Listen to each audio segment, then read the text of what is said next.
In this video, we're going to take a look at editing and adding a GL account within Sage 300 and seeing that change appear in RAMP via the Anyware Apps connector.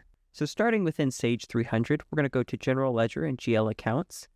We're going to click on Accounts. For this example, what we're going to do is we are going to edit one of the GL accounts we have already.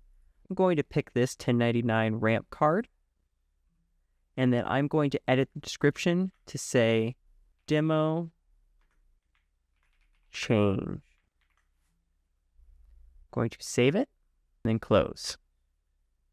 Now, I'll go over to the RAMP interface to see that change being reflected there.